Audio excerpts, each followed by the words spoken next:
In the 3rd century, Rome started mixing cheaper metals into its silver coins. The denarius, the standard coin soldiers were paid in, merchants traded in, families saved in, went from nearly pure silver to less than 5%. It happened gradually. Year by year, the coins got lighter, the silver content lower. Soldiers noticed, merchants noticed, prices exploded.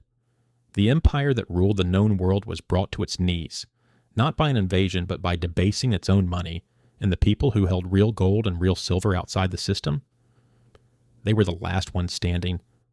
That was 1,700 years ago. The pattern hasn't changed.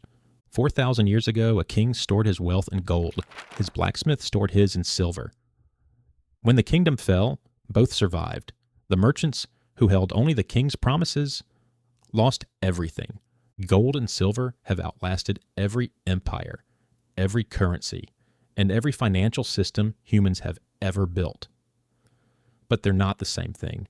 They don't behave the same way in a crisis. One is more stable, the other is more useful, and most people pick the wrong one for their situation. This is gold versus silver across 5 real crises. Not theory, not what some analyst thinks might happen. What actually happened, with real prices, real people, and real outcomes. Recently, I showed how many hours of labor it took to buy 1 ounce of gold across 2,000 years. But I left out the other metal, the one regular people actually used. Today we fix that. I'm going to judge each metal on 3 things. Can it preserve your purchasing power? Can you actually spend it when you need to? And does it become a target for governments, for regulations, for confiscation? Preserve, spend, rules. Those are the 3 keys. Let's see who holds all 3. Gold and silver are not the same asset at different price points. They play completely different roles. Gold is a pure monetary metal. Central banks hold it. Sovereign wealth funds hold it. Its industrial use is minimal. When you buy gold, you're making one bet that humans will continue treating this metal as a store of value. That bet has been correct for 5,000 years. Gold has one driver, fear. When fear goes up, gold goes up. Simple. Silver has a dual nature. About half of all demand is industrial. Solar panels, electronics, medical instruments, batteries. The other half is monetary. Coins, bars, investment. This split is what makes silver unpredictable. In a recession, industrial demand drops and drags silver's price down. But at the exact same time, monetary panic pushes demand up. 2 forces pulling in opposite directions. Which one wins depends on the type of crisis. Think of it this way. Gold saves the big ticket, silver runs the weekly budget. Both matter, but they matter at different moments. Let's see when. Crisis 1.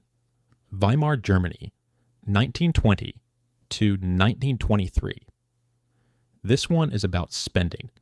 By the peak of the hyperinflation, 1 ounce of gold could buy a house in central Berlin. The mark was worthless. People burned banknotes for heat because the paper was worth more as fuel than as money. Anyone who had converted their savings to gold before the crisis came through with their wealth intact. But here's what nobody mentions. Most regular Germans didn't have gold. They couldn't afford it. What they had was silver coins, pre-war silver marks, and those coins held real value throughout the crisis, not because of the number stamped on them, but because of the metal inside. A silver coin could cover several days of food. Because the value was in the metal, not the denomination, you could walk into a shop and trade it directly. Try doing that with a gold bar. Nobody has change for a gold bar when the currency has collapsed. You can't buy milk with something worth a house. Gold preserved fortunes. Silver bought groceries. In a real crisis, where you need to eat and pay rent and keep the lights on, that distinction is the difference between surviving in theory and surviving in practice. Crisis 2. The Great Depression, 1933. This one is about rules. In April of 1933, President Roosevelt signed Executive Order 6102. Private ownership of gold was effectively banned in the United States. Citizens were required to turn in their gold coins, bullion, and certificates to the Federal Reserve. The penalty for non-compliance was up to 10 years in prison. Silver? Not touched. Silver coins continued to circulate freely. Silver was considered too practical, too embedded in daily commerce to confiscate. While gold owners were forced to sell at $20.67 per ounce, and then watched as Roosevelt revalued gold to $35, effectively taking 40% of their purchasing power, silver holders just went on using their money. This is a risk most gold investors don't consider. Governments have restricted gold before. The U.S. in 1933. The U.K. had exchange controls that limited private gold transactions until the late 70s. Australia had a framework requiring compulsory sale of gold to the central bank for decades. The pattern is consistent. Concentrated value becomes a target when governments need control. That's not a guarantee it will happen again. It's a historical pattern. Governments tend to go after the asset with the most concentrated value first. Gold fits that profile. Silver, bulky, common, woven into everyday commerce, flies under the radar. Gold preserved wealth better on paper. Silver preserved freedom of transaction. In a world where the government is rewriting the rules, that freedom might matter more. Both metals showed up in every crisis I just covered. That's not a coincidence. I made a full video on the 6 asset categories that have survived every major crisis in 4,000 years of recorded history. Gold is one of them. If you want the complete picture, that video is on screen now. Crisis 3.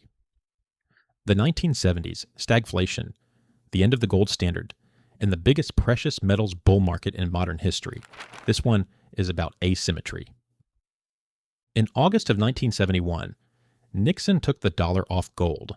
The dollar was no longer backed by anything physical. Over the next decade, as inflation ran into double digits, both metals exploded. Gold went from $35 to $850 by January of 1980, roughly a 24 times increase. Silver went from $1.30 to $50, 38 times. Part of that spike was amplified by the Hunt brothers, 2 Texas billionaires who tried to corner the silver market, at one point holding roughly a third of the world's privately owned supply. But underneath the speculation, the fundamental trend was real. Silver was responding to the same fear as gold, just louder. Then came the crash. Silver dropped from 50 back to 5 within 2 years, 90% gone. Gold fell from 850 to around 300, then stabilized above 400 for years. Gold lost half. Silver lost 90%. Here's the rule. Gold is insurance. Silver is leverage. Silver climbs faster and falls harder. If you time it right, you make a fortune. If you time it wrong, silver can lose 90% of its value while gold loses half. That asymmetry is the defining characteristic of silver as a crisis asset. Crisis 4. 2008. The global financial crisis. This one reveals the pattern that matters most. When Lehman collapsed and the system froze, gold dipped briefly, then climbed. By the end of 2009, gold was up about 25% from pre-crisis levels. Textbook safe haven behavior. Silver collapsed from around $20 to below $9, a 55% drop. In the middle of a financial crisis, the exact moment you'd think a monetary metal would shine, silver was getting crushed. Why? Factories shut down. Construction stopped. Every industrial use of silver evaporated, and that dragged the price down even as monetary demand was rising. Picture 2 forces in a tug of war. On one side, factories stopping, silver demand down. On the other, fear spiking, silver coin demand up. In 2008, the factory side won first, then the fear side took over. Silver recovered to almost 50 by 2011. Anyone who bought at 9 made 5 times their money in less than 3 years. But you had to have the conviction to buy a collapsing asset during the worst financial crisis in 80 years. Most people sell at 9, they don't buy. The lesson is simple. In a financial crisis, Gold goes up when you need it to. Silver goes down first, then up later. That down first part can ruin you if you need the money immediately. Crisis 5. 2020. The pandemic. Same pattern faster. Gold hit an all-time high above $2,000 in August of 2020. Steady climb. No surprises, no drama. Central banks were printing trillions. Governments were spending trillions. Gold did exactly what everyone expected. Classic. Silver dropped to 12 in March as the world locked down, then reversed hard. By August 29, 140% in 5 months. Same story as 2008. Silver crashes with the economy, catches up, and then passes gold on the recovery. If you held gold through the pandemic, you slept well. Your hedge worked exactly as designed. If you bought silver at 12, you nearly tripled your money within months. But if you bought silver at 25 before the crash and watched it drop to 12, you were down over 50% on your crisis hedge during the crisis. That's not a comfortable place to be. Gold is the asset you hold to not think about. Silver is the asset you have to actively manage. One is an insurance policy. The other is closer to a trade. There's a number that ties all of this together, the gold to silver ratio. It tells you how many ounces of silver it takes to buy 1 ounce of gold. For most of recorded history, that number sat around 15 to 1. Under the Roman Empire, 12 to 1. When the U.S. established its monetary system in 1792, Congress set it at 15 to 1. In the modern era, the ratio fluctuates in a much wider range, roughly 50 to 90. It spiked above 100 during the pandemic panic in 2020 and compressed below 50 in periods when silver was catching up. The ratio moves constantly, and where it sits at any given moment tells you something about the relative pricing of these two metals. Here's what matters. When the ratio is historically high, silver is cheap relative to gold. And in crises, the ratio tends to compress, sometimes violently. In the late 70s, it hit 15 to 1. In 2011, 32 to 1. When it compresses, silver outperforms gold dramatically. This doesn't mean the ratio will compress tomorrow. It can stay elevated for years. But if you believe the monetary system will come under stress again, and history says it will, then silver at a high ratio has more room to move than gold does. That's not a prediction, it's arithmetic. I recently published a video showing how much work it takes to earn 1 ounce of gold across 2,000 years, from Roman soldiers to modern minimum wage workers. If you want to see how gold's purchasing power has held up measured in human labor, that video is on screen right now. So which one should you hold? Here's the honest answer. If you're protecting a large amount of wealth for the long term, retirement savings, generational transfer, something you don't plan to touch for decades, gold. It's denser in value, easier to store, more stable. $25,000 in gold fits in your hand. $25,000 in silver weighs over 50 pounds. For long-term storage, gold is more practical. If you want something you can actually use in a crisis, trade for goods, buy essentials, divide into small transactions, silver. A 1 ounce silver coin is a practical denomination for buying food, paying for services, or settling a debt face-to-face. It's the right size for the real economy. Try spending a $2,000 gold coin on groceries and see what happens. In a mild downturn, a recession, a correction, gold is more stable. It does its job without drama. In a severe crisis, banking collapse, currency devaluation, both metals work. But silver becomes more practical for daily survival.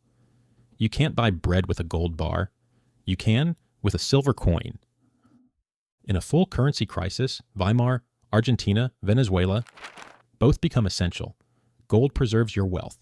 Silver keeps you alive while your wealth waits for a new system to emerge. And here's the honest knife. If you can't tolerate a 50% drawdown during the crisis itself, silver cannot be your hedge. 2008 and 2020 prove that. Silver drops first. If you need the money the moment everything breaks, silver will fail you at the worst possible time. Gold won't. The right answer for most people isn't gold or silver. It's gold and silver. Your wealth in gold. Your liquidity in silver. Different amounts for different purposes and different scenarios. Gold is the vault key. Silver is the cash register. You need both in the building. This isn't about being a precious metals fanatic. It's about understanding that these two assets have done the same job for 5,000 years, but they do it differently. Gold is the anchor. Silver is the lifeboat. The king held gold. The blacksmith held silver. When the kingdom fell, both walked away. The people holding the king's paper promises did not. Preserve, spend, rules. No single metal holds all three keys in every crisis. But together, they've covered every scenario history has thrown at us. 5,000 years and counting. If you were going into a crisis tomorrow and could only hold one, gold or silver? Tell me in the comments. I want the reasoning, not just the answer. Most interesting responses get pinned.